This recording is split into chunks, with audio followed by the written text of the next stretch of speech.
Hi everybody, it's Steven here for Bland Designs, and this is a vlog number 4 for February the 6th, 2017. So, what have I been up to this week? Well, first of all, let me say this. My last vlog was very long, okay? I got carried away with talking about all my favorite things, so I'm going to try to keep this one under 15 minutes this time. If you're like me, you probably have a short attention span and you don't want to re-listen to somebody go on and on and on about stuff for days. So, no, nothing more on that. Let's move on. Okay, what's up? What am I working on right now? Well, you know, I've been making my shoes. I showed you my vintage one last week. Well, now I'm working on this one.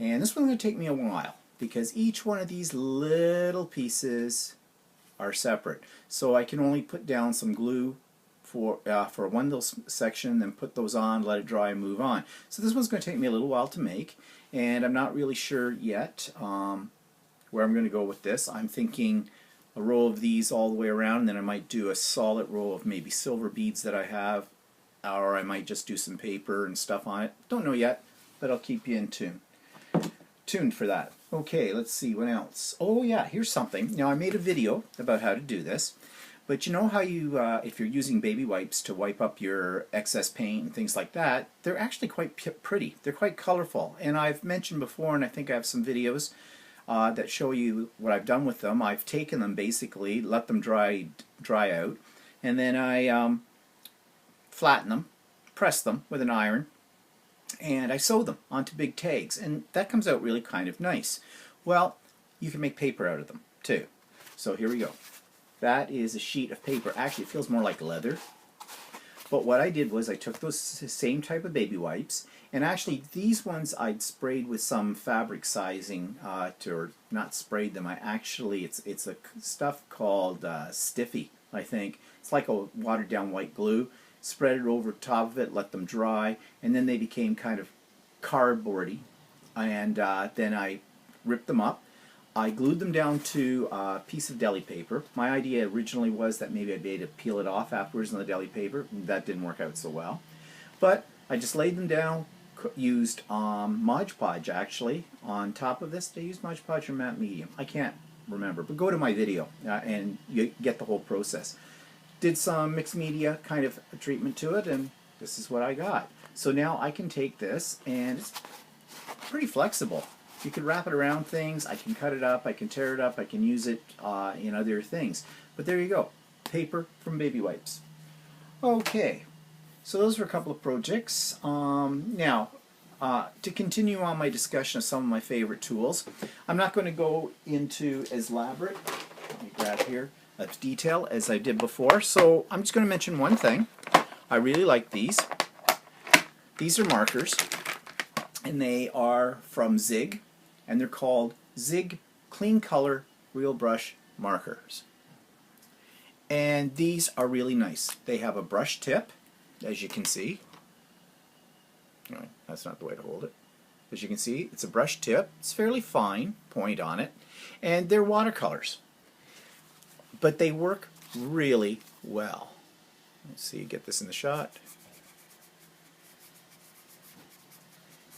And the colors are really nice. I think they have about 60 colors. I have about 24 of them, I think. Where to put the cap? Okay.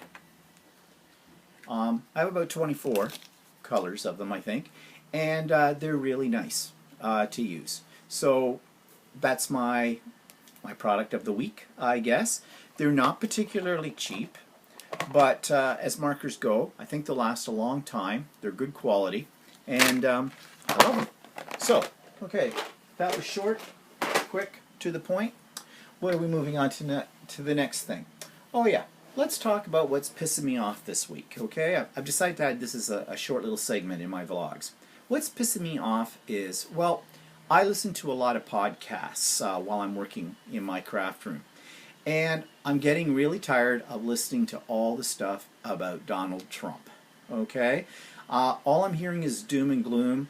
All I'm hearing is that he's going to bring about basically the end of the world, that he's a cheat, he's a liar, he's all these things and whatnot. And maybe this is true. I don't know. But you know, you put him in power. I know he's an idiot. That's my opinion, not everybody's. Obviously, it's not everybody's opinion because he's been put into power. And let's take it one day at a time, people. I think he's got a lot of learning to do about his role as President of the United States. And hopefully there are people around him that will be wise enough to advise him, and he'll be wise enough to listen to their advice, so he doesn't screw up like he's been screwing up in the last couple of weeks since his inauguration. But I'm tired of listening to people bitch and complain about him. You don't like him? Get involved. Do something about it. That's all I'm going to say, because if I keep going on with this, because it pisses me off, I'm going to piss off other people with it. So that's what's pissing me off this week. Moving on, resources of the week. Oh, you've got to check out the website for this company. The company, and so I'm going to try to call it up here on my computer. The company is called Tulips. And it's tulips as in Twolips, not tulips like the flower or the number 2. And, okay, I didn't find it. Just give me a second here. Tulips. I thought it was tulips.com. Alright, and of course, when I want to find it, I can't find it.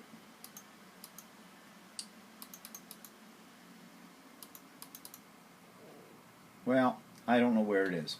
But anyways, they're a rubber stamp company. Just do a search on Google for Tulips rubber stamps. Yeah, that's what I should do.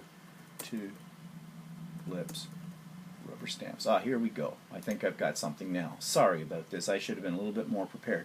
Yeah, the website is Tulips Stamps. So TWOLIPSSTAMPS.com. And the reason I'm talking about these is because they have got some really funny rubber stamp sayings. Really funny.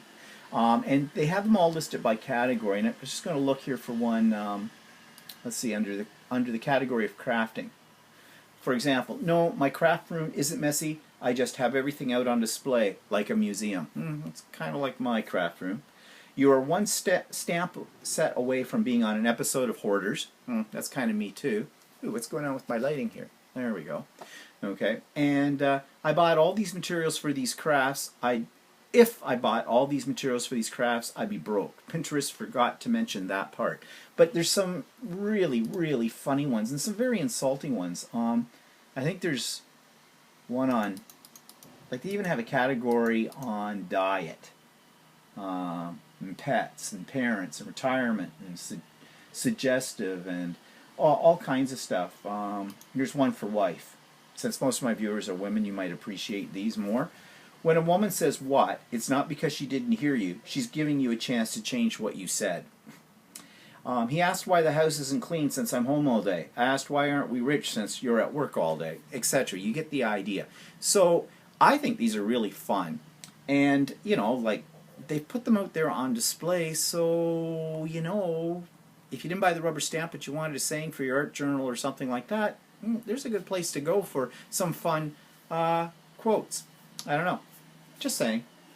Okay, moving on. What's next on my list here?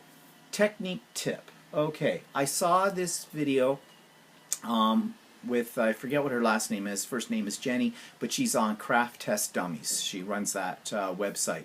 And she did a Periscope showing how you can use Mod Podge and foil on a card. You need a heat laminator. But essentially what you do is you take Mod Podge and you use your palette knife and smooth it through a stencil like you would if it was texture paste or something like that.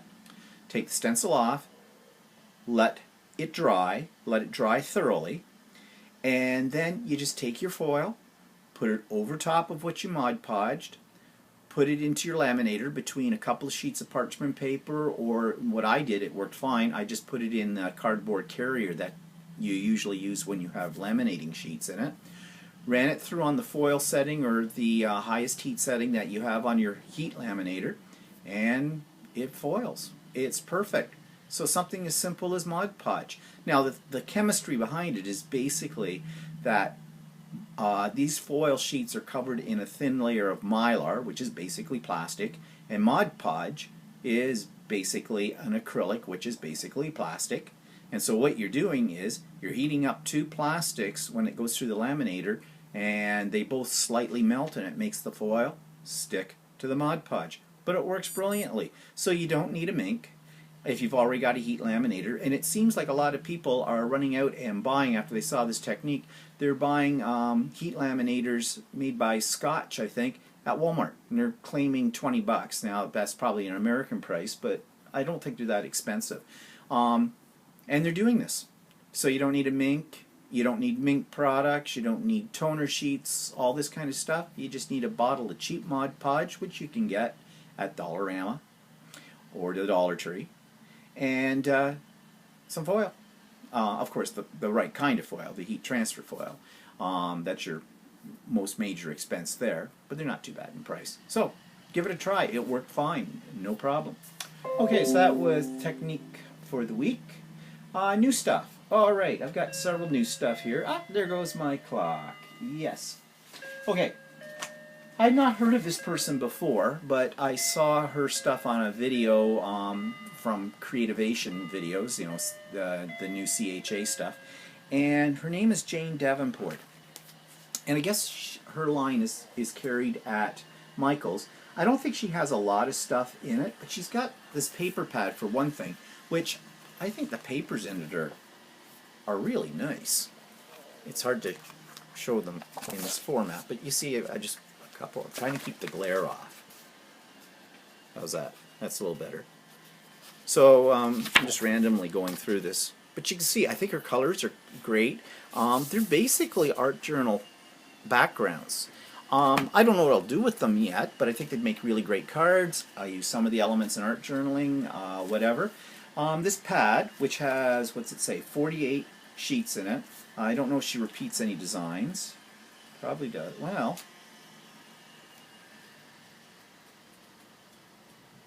yeah, I think there's 2 of each design, something like that. It was $19.99. It's good quality paper too. So that was something that caught my eye. And along with it, she has a series of rubber stamps, and I've already used these, and they're dropping off of here, it figures. Anyways, you get the idea. These are faces. She has a couple of other ones as well, but I used these already in an art journal page. But I kind of like faces, so that's why I picked these up. And they weren't terribly expensive either. I think they ran $14.99, something like that. What else new? Okay, I haven't taken it out of the package yet. I just picked it up at Class Act the other day. I'd ordered it. This is the Wer Memory Keepers tab punch board. So it'll make, I'll show you the back. It will make index cards and things like that. And I guess you can make them any size you want. Now you can go and do a look at YouTube. Just do a search under Wer Memory Keepers tab punch board, and you'll find videos about this. But I love their punch boards. I've got them all. And I don't use them that often, but I'm kind of addicted to them. What was that saying about being a hoarder? Yeah, but I like anything that's equipment. Like I like machines. So I got this, and I haven't played with it yet, but I'm about to. And then I bought a bottle of this stuff. Again, I saw this on a YouTube video. It's called Material Magic. It's fabric stabilizer. And apparently what you do is you take your fabric and you spray some of this into a Ziploc bag, throw in your material, squish it all around so I guess it gets damp with this, and then you press it. It says, yeah, if you press, squeeze out to distribute well, hold fabric up and respray dry areas needed, line dry fabric until damp dry, 10 to 15 minutes, and then you press with an iron until dry. And it basically keeps your material from fraying, but then it acts like paper, apparently. You can do with your fabric what you would do with a piece of paper. So you can die cut it, you can put it in your electronic cutter, you can, well, I don't know, do other things with it as well. So I got a bottle of this. I'm going to try it out, and I may make future videos showing the results of this, or I'll talk to you next week in my vlog about how this works out. I haven't had a chance yet. That's today. Today's Monday. Monday is catch-up day on all my little projects that I've got to finish up here. So, what else? Okay, events. Just had my art journaling class 6 yesterday. And we did some background techniques, and then we applied those to our art journal page. And I think the ladies all had a really good time, and well, they must have, because they signed up for my next class in March already, many of them. And they're a fun group. I really like this group because they know no boundaries. They're willing to attempt anything. So here's the page that I worked on during the class as well, but I'm not finished it. I didn't get it finished. And I'm going to try some other things, but this has some background techniques that I taught the ladies yesterday, and I like the colors in it. The colors are kind of nice. But I'm going to do something more with the butterflies and other things, and maybe put on some collage elements and that kind of thing. So that was yesterday. And what's coming up? Well, I got a couple of important events coming up this week. On Thursday, I'm teaching a card making class using alcohol inks with a group. I have no idea how many I'm going to have, at the Robert McLaughlin Gallery. That's the art gallery in Oshawa that I volunteer with. And on Saturday night, I'm having the gang dinner. I think I mentioned before that there's a bunch of us that get together about 4 times a year at each other's house, and we have dinner, and so we've got some things planned for them. And when they come here, they know they're going to be doing some art as well. So we're going to be doing some jelly plate printing and creating some cards, and that should be a lot of fun, especially because we will be having a signature drink. I always try to create a new drink for the guests, and so we're going to have, it's not really an original creation, it's called a Sham Sham, and it's champagne and Chambord. Chambord is a black currant liqueur. It's one of my favorite liqueurs, actually, and it's very refreshing, and it's a very nice drink, very simple to do. So we'll be doing that. We're doing dinner. Walter's already figured out what he's going to make for that. Kind of split it up between the two of us, and he's making a really fancy dessert. He hasn't made this in a while, but it's always a crowd pleaser, his pistachio cake, which is fun. And so I'm looking forward to that because these are good friends and they're a lot of fun to be around. So anyways, that's the week. I hope your week is eventful and it's a good week for you, and see you next Monday.